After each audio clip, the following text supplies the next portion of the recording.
कहानी की शुरुआत में जब एक आदमी नींद से जागता है तो पाता है कि पूरा शहर एक सुनसान मृत शहर में बदल चुका है। सड़कें खाली पड़ी है, कहीं कोई जिंदा इंसान नहीं दिखता और जहां भी नजर जाती है तो सड़ती हुई लाशें दिखाई देती है। आखिर इस शहर के साथ क्या हुआ और यह आदमी अब इस खतरनाक हालात में कैसे जिंदा रहेगा? दरअसल मुख्य किरदार निक एक जियोलॉजिस्ट है। अपने काम को आसान बनाने के लिए उसने शहर से दूर पहाड़ों के बीच अपना घर बनाया हुआ है। एक दिन निक हमेशा की तरह पत्थर की खदान में खनिज नमूने इकट्ठा करने जाता है। वह अपनी किस्मत पर खुश ही हो रहा था कि अचानक उसे एक जहरीले सांप ने काट लिया। गुस्से में वह बड़बड़ाता है और मदद के लिए फोन करने की कोशिश करता है, लेकिन उसका मोबाइल पत्थरों की दरार में गिर जाता है। मजबूरी में उसे खुद ही अपनी जान बचानी पड़ती है। वह चाकू से घाव को काटकर जहर निकालने की कोशिश करता है, जिससे बस थोड़ी देर के लिए असर धीमा पड़ता है। तेज दर्द सहते हुए वह किसी तरह घर पहुंचता है और कई बोतल पानी पीता है, लेकिन आखिरकार बेहोश होकर बिस्तर पर गिर जाता है। उसे महसूस होता है कि उसकी दिल की धड़कन तेज हो रही है, नजर धुंधली पड़ रही है और एक अजीब सी नींद उसे घेर लेती है। वह धीरे धीरे गहरी बेहोशी में चला जाता है। पता नहीं कितना समय बीत जाता है, लेकिन बीच बीच में उसे थोड़ा होश आता है। वह देखता है कि उसका हाथ बुरी तरह सूज चुका है और फिर वह दोबारा बेहोश हो जाता है। रात में जैसे कोई दरवाजा खटखटाता है। दो लोग टॉर्च लेकर आते हैं तो निक को बिस्तर पर बेसुध पड़े देखते हैं और बिना कुछ किए वापस चले जाते हैं। निक की हालत बेहद खराब हो जाती है। इस दौरान कई हेलीकॉप्टर उसके घर के ऊपर से उड़ते हैं। प्यास लगने पर वह बस पानी पीता रहता है, जब तक कि घर में आखिरी बोतल बच जाती है। बड़ी मुश्किल से वह बिस्तर से उतरकर उसे भी पी जाता है। अगली सुबह निक आखिरकार होश में आता है। हैरानी की बात यह है कि उसके हाथ का घाव पूरी तरह ठीक हो चुका होता है। वह आखिर कितने समय तक सोता रहा उसे खुद भी पता नहीं। थोड़ा बहुत नहाकर और खुद को संभाल कर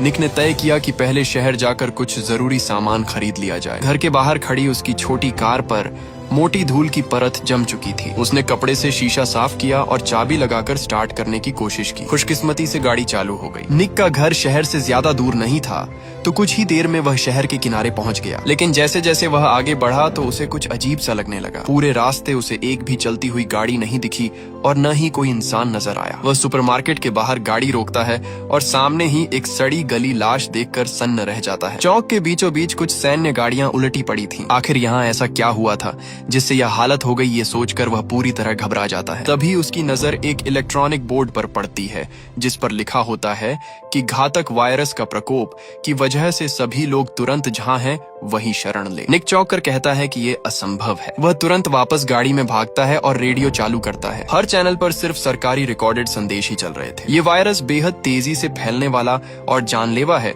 इसीलिए सभी को सतर्क रहने की चेतावनी दी जा रही थी। कुछ देर बाद निक गाड़ी चलाकर अपने माता पिता के घर पहुंचता है। वह अंदर जाकर अपनी माँ को पुकारता है, लेकिन काफी देर तक कोई जवाब नहीं आता। वह देखता है कि डाइनिंग टेबल पर खाना अभी भी रखा हुआ है, जैसे किसी ने जल्दबाजी में उसे छोड़ा हो। उसके मन में एक बुरा अंदेशा जन्म लेता है। जब वह बेडरूम का दरवाजा खोलता है तो एक तीखी बदबू उसके चेहरे पर पड़ती है। हिम्मत जुटाकर वह अंदर जाता है और वह देखता है कि उसके पिता बिस्तर पर मृत पड़े हैं और उसकी माँ बाथरूम में गिरी हुई है। ये देखकर उसकी आंखों में आंसू भर आते हैं। उसने कभी नहीं सोचा था कि सिर्फ एक रात सोने के बाद वह अपने माता पिता से हमेशा के लिए बिछड़ जाएगा। निक अपने दुख को दबाते हुए घर के पीछे एक गहरा गड्ढा खोदता है। एक एक करके वह अपने माता पिता को उसमें दफनाता है, ताकि उन्हें कम से कम सम्मान के साथ अंतिम विदाई दे सके। कम से कम यह सम्मान तो उन्हें मिला जो इस दुनिया में मरने वाले 99% लोगों को भी नसीब नहीं हुआ। उसी रात निक अपने बचपन के बिस्तर पर लेटता है, मानो वह अपने अतीत को हमेशा के लिए अलविदा कह रहा हो। अगली सुबह वह घर से निकलकर अन्य बचे हुए लोगों को ढूंढने का फैसला करता है, लेकिन जहाँ भी जाता है वहाँ सिर्फ लाशें ही लाशें पड़ी होती है। उसे एक भी जिंदा इंसान दिखाई नहीं देता। सुनसान सड़कों पर चलते हुए उसे एहसास होता है कि अगर ऐसे ही हालात रहे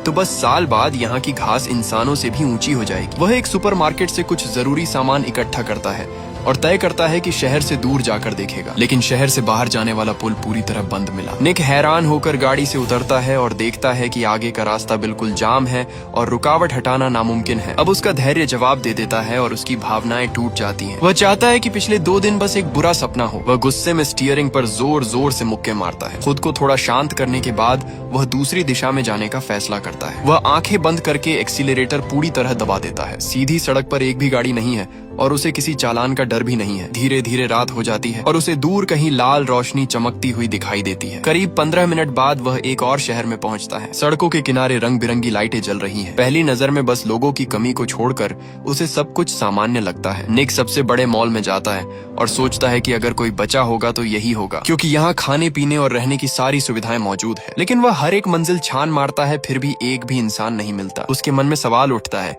कि क्या पूरी दुनिया में अब सिर्फ वही अकेला बचा है। है। थका हुआ निक मॉल की छत पर जाकर नहाता है। नहाने के बाद बिना तौलिया लपेटे ही वह बार काउंटर की तरफ जाता है और शराब लेने लगता है। जैसे ही वह गिलास उठाता है तो अचानक पास के एक कमरे से एक महिला की आवाज सुनाई देती है। ये सुनकर वह इतना उत्साहित हो जाता है कि उसके हाथ से गिलास लगभग छूट जाता है। ढाई दिन की तलाश के बाद आखिरकार उसे 2 जिंदा लोग मिल ही जाते हैं। निक के दिल में अचानक उम्मीद की एक किरण जग उठती है। अब निक के मन में बहुत सारे सवाल थे। पूछने पर उसे पता चलता है कि ये दोनों बचे हुए लोग बाहर से यहाँ काम के सिलसिले में आए थे। वे होटल में ठहरे हुए थे, तभी अचानक वायरस फैल गया। निक समय का हिसाब लगाता है कि जब से उसे सांप ने काटा था तब से अब तक कुल 3 हफ्ते बीत चुके हैं। जीवित बचा व्यक्ति माइक अपना मोबाइल निकालता है। उसने इस पूरी घटना को रिकॉर्ड कर रखा था। सबसे पहले स्वास्थ्य विभाग ने उच्च स्तर की चेतावनी जारी की थी। यह वायरस बिल्कुल नया था और इतना खतरनाक कि इसकी संक्रमण दर और मौत का प्रतिशत इतिहास में सबसे ज्यादा था। कोई भी एंटीवायरल दवा असर नहीं कर रही थी। शुरुआत में सरकार ने सच्चाई छिपाने की कोशिश की,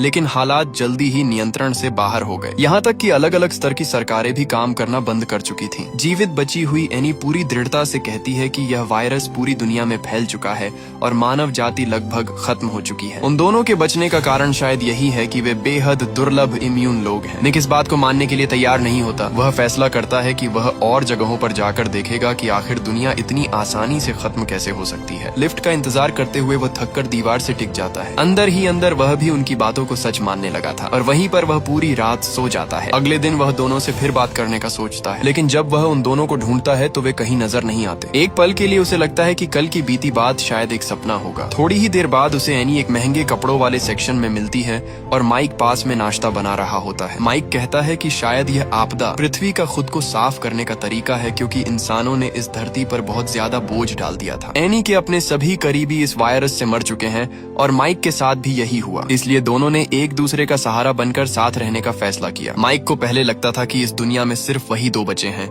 लेकिन अब निक के आने से उन्हें थोड़ी खुशी होती है। निक अपनी सोच बताता है कि वह यहाँ हमेशा के लिए नहीं रुकना चाहता। दुनिया बहुत बड़ी है और वह कहीं न कहीं उम्मीद ढूंढना चाहता है। एनी ये सुनकर निराश हो जाती है और चुपचाप वहाँ से चली जाती है। माइक निक को समझाने की कोशिश करता है कि यहाँ रहने में ही समझदारी है, क्योंकि यहाँ खाने पीने का भरपूर सामान है। लेकिन निक कहता है कि एक दिन ये सब खत्म हो जाएगा। माइक बताता है कि उसने और एनी ने तय किया है कि जब सामान खत्म होगा तो वे दोनों साथ में अपनी जिंदगी खत्म कर लेंगे। फिर भी निक खुद को एक ही जगह कैद नहीं करना चाहता। माइक की आंखों में उदासी झलकती है और वह कहता है कि जब इंसान अपनी सबसे प्यारी चीज खो देता है तो शायद जीना भी मरने से बेहतर नहीं लगता। निक ये सुनकर गहरी सोच में डूब जाता है। निक समझ जाता है कि माइक को मनाना नामुमकिन है। वह फिर एनी के पास जाता है और कहता है कि वह उसे अपने साथ यहाँ से ले जा सकता है। लेकिन एनी की सोच भी माइक जैसी ही होती है। वह कहती है कि जब उसने अपनी आंखों के सामने अपने दोनों बच्चों को मरते देखा और उसी पल उसका दिल भी मर गया। अब इस दुनिया से उसे कोई उम्मीद या चाहत नहीं रही। ये सुनकर निक गुस्से में एनी को धक्का देता है और बिना पीछे देखे मॉल से बाहर निकल जाता है। अचानक पीछे से 2 गोलियों की आवाज आती है। निक समझ जाता है कि एनी और माइक ने अपनी जिंदगी खत्म कर ली। उसका दिल भारी हो जाता है, जैसे सीने पर कोई बड़ा पत्थर रख दिया गया हो। वह गाड़ी का एक्सीलरेटर जोर से दबाता है और बिना सोचे समझे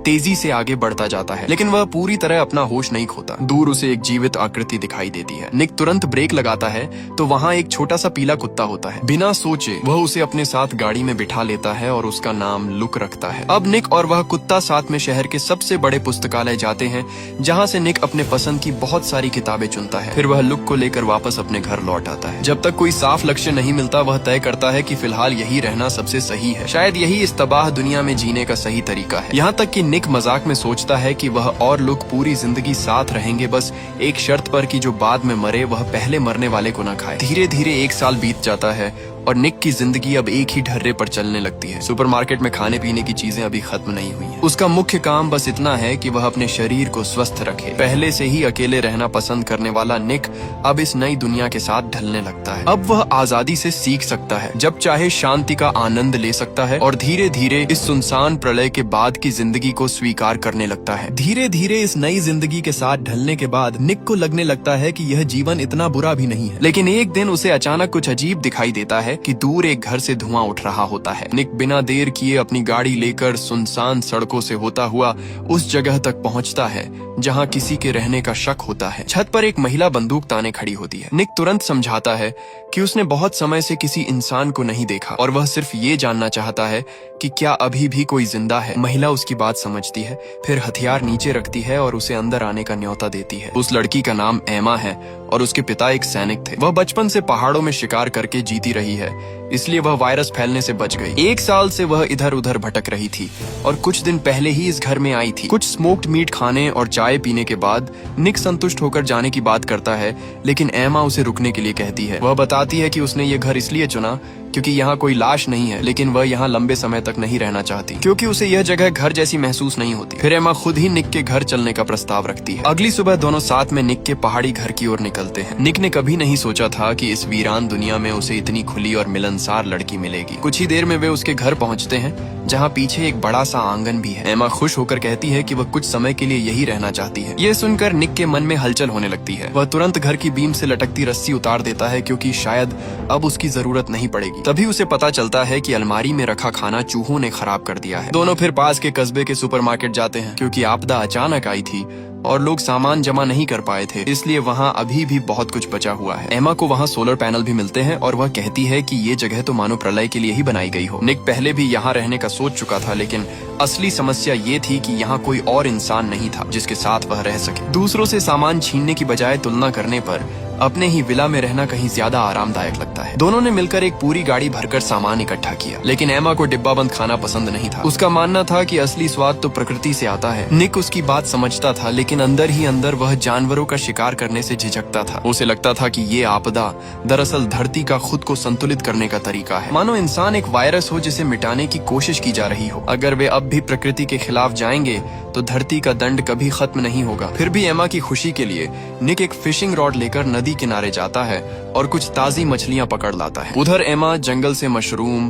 पत्ते और फल इकट्ठा करती है और घर के पीछे एक छोटा सा सब्जी का बगीचा भी बना देती है। अब निक को एहसास होता है कि वह अब अकेला नहीं रहा। इसी एहसास के साथ वह घर को और बेहतर बनाने में लग जाता है। एक किताब में उसने पढ़ा था कि अगर जगह को आरामदायक बना दिया जाए तो खुशियां खुद ब खुद चली आती है। एमा भी महसूस करती है कि यही असली सुकून भरी जिंदगी है, लेकिन निक के मन में एक सवाल बार बार आता रहता है कि आखिर सब लोग कहाँ गायब हो गए, सिर्फ वही दोनों क्यों जिंदा बचे हैं। क्या ये किस्मत का खेल है या धरती का कोई अजीब मजाक है? इन सवालों के बीच दोनों के दिल और करीब आ जाते हैं। उस रात लंबी थकान और भावनाओं के बाद दोनों चादर ओढ़े बालकनी में खड़े होते हैं। निक भविष्य के बारे में सोचने लगता है कि अगर उन्हें लंबे समय तक यहाँ रहना है तो बिजली का इंतजाम करना जरूरी होगा। आखिर रोशनी और गर्माहट ही तो जीवन में असली सुकून लाती है। निक दोबारा सुपरमार्केट जाने की सोचता है, लेकिन उसका पुराना भरोसेमंद वाहन आखिरकार जवाब दे देता है। अच्छी बात यह थी कि आसपास गाड़ियों की कोई कमी नहीं थी और पेट्रोल भी आसानी से मिल सकता था। वह सुपरमार्केट से सारे सोलर पैनल उठाकर घर ले आता है, लेकिन उन्हें लगाते वक्त गलती से वह छत से नीचे गिर जाता है। खुशकिस्मती से उसके पास एक समझदार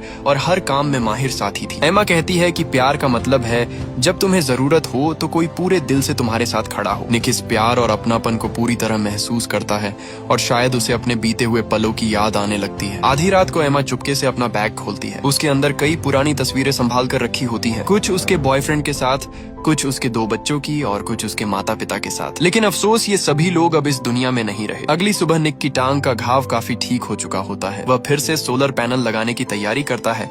तभी एमा अचानक एक खबर देती है कि वह दोनों के बच्चे की माँ बनने वाली है। निक को खुश होना चाहिए था, लेकिन उसके चेहरे पर चिंता साफ दिखाई देती है। उसे डर था कि बिना अस्पताल और डॉक्टरों से बच्चा सुरक्षित जन्म ले पाएगा या नहीं। एमा उसे तुरंत दिलासा देती है। अगले ही पल निक जोश में भर जाता है। वह अपने कुत्ते के साथ लाइब्रेरी जाता है, जहाँ बच्चों के जन्म और देखभाल से जुड़ी ढेर सारी किताबें होती हैं। जब डॉक्टर नहीं है तो अब सब कुछ उसे खुद ही सीखना होगा। तभी एक चूहा तेजी से वहाँ से भागता है। निक बड़बड़ाता है कि आजकल चूहे बहुत बढ़ गए हैं। इसके बाद वह सुपरमार्केट से ढेर सारे बेबी प्रोडक्ट्स भी ले आता है। एमा ये देखकर हल्के से हंस पड़ती है कि कोई भी पिता बच्चे के आने से पहले सब कुछ परफेक्ट तैयार नहीं कर सकता। तभी वह खिड़की के बाहर देखकर मुस्कुराता है, क्योंकि निक द्वारा बनाया गया चिकन कॉप सच में काम करने लगा था। समय के साथ एमा का पेट बड़ा होता जाता है। उसे अक्सर कमजोरी महसूस होती है। निक किताबों से सीखकर समझता है कि उसे ज्यादा दालें और सब्जियां खानी चाहिए, लेकिन तभी एमा अचानक कहती है कि उसे मांस खाना है, क्योंकि उसे काफी समय से नॉन वेज नहीं मिला था। ये कहकर वह खुद बंदूक उठाने लगती है,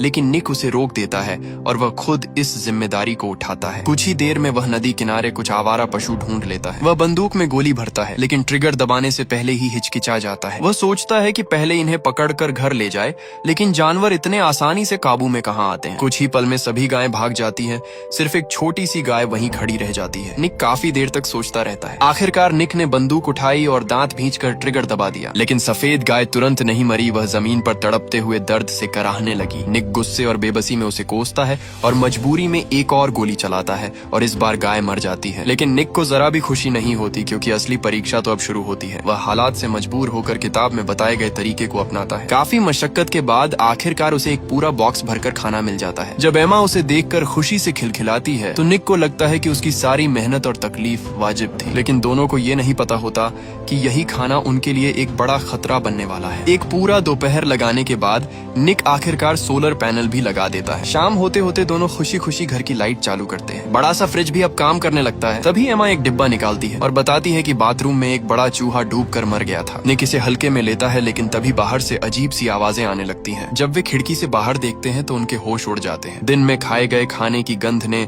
आसपास के भूखे चूहों को आकर्षित कर लिया था। घबराकर वे तुरंत दरवाजे के बाहर आग जलाते हैं और बचा हुआ सारा खाना उसमें फेंक देते हैं। लेकिन अब बहुत देर हो चुकी होती है और हजारों लाखों चूहे उनकी ओर बढ़ते चले आ रहे होते हैं। दोनों तुरंत घर के अंदर भागते हैं और सारे दरवाजे खिड़कियां कसकर बंद कर देते हैं। चूहे अंदर नहीं आ पाते लेकिन बाहर से कांच पर जोर जोर से टकराने लगते हैं। एमा को डर होता है कि वे पाइपलाइन के रास्ते अंदर आ सकते हैं, इसलिए वह हर छोटे बड़े छेद में कीटाणुनाशक डाल देती है। छत पर भी उनके दौड़ने और खरोचने की आवाजें गूंजने लगती है। निक के पास अब सिर्फ एक ही उम्मीद बचती है। वह मन ही मन दुआ करता है कि ये चूहे जल्द से जल्द यहाँ से चले जाए। तभी दरवाजे के बाहर कुछ सरसराहट की आवाज आती है। निक को तुरंत याद आता है कि उसका प्यारा कुत्ता लुक बाहर ही रह गया है। वह दांत भींचता है, जल्दी से कांच के दरवाजे पर लगी टेप हटाता है और एमा को दूर रहने के लिए कहता है। फिर झटके से दरवाजा खोलकर एक ही पल में दौड़कर कुत्ते को उठा लाता है। हालांकि उसकी ये हरकत बहुत तेज और सटीक थी, फिर भी कई चूहे अंदर घुस आते हैं। निक तुरंत बंदूक उठाता है और चूहों को मारने लगता है। जब गोलियां खत्म हो जाती है तो वह लकड़ी का डंडा उठा लेता है। कई घंटों की जद्दोजहद के बाद वह किसी तरह घर में घुसे सभी चूहों को मार गिराता है। लेकिन बाहर मौजूद चूहे अभी भी नहीं गए होते। बेचारा लुक बुरी तरह घायल हो चुका होता है